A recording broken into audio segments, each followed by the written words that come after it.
Yang meluut turun. Mirror! Mirror! Papa, Mirror pergi ke kedai atas. Tapi tak buka pun. Papa nak main dengan Mirror.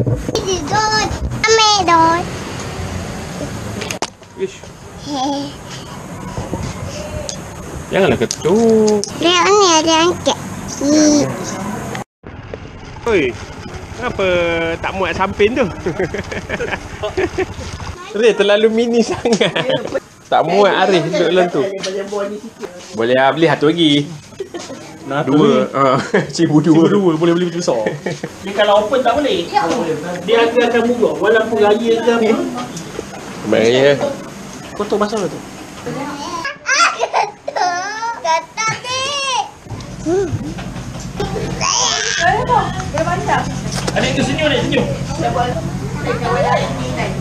Pegang lah. Selfie kena pegang sendiri. Tu tekan apa?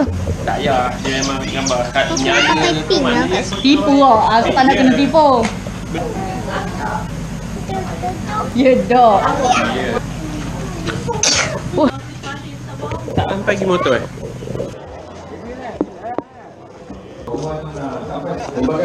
Beratur pula orang ambil semangat. Ya. Selamat Raya. Li, selamat Raya Li ya. Senang jumpa sini ya. Bila nak beli handset Raya? Dah, selamat Raya ya. Dah makan dah? Makan dah, makan ayam. Hari ni berapa ringgit? Hari ni free saja. Patut tak ada QR. Orang beratur sana.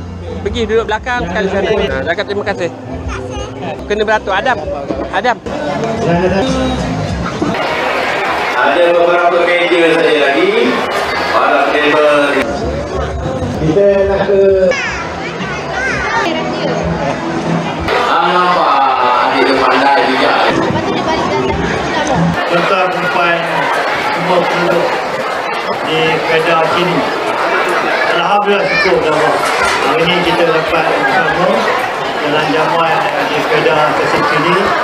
Saya ucapkan terima kasih kepada Wali Syarif kerana telah bersetuju bukan kepada Wali Syarif. Dua ke? Nak bagi ucapan dan bersurah lah. Bersurah. Kena bersurah. Banyak hendak. Kena bersurah ya. Keadaan. Selamat Hari Arwah. Napang Arwah. Lopang kan.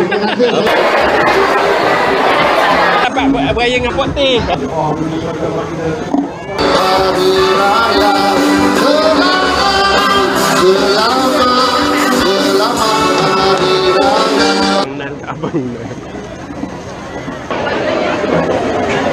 Selamat Hari Raya.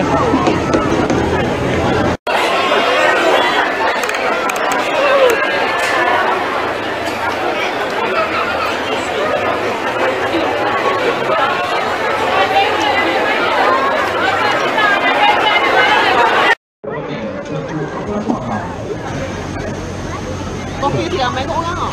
Nak pergi lalu sana. Sementara boleh lalu ni.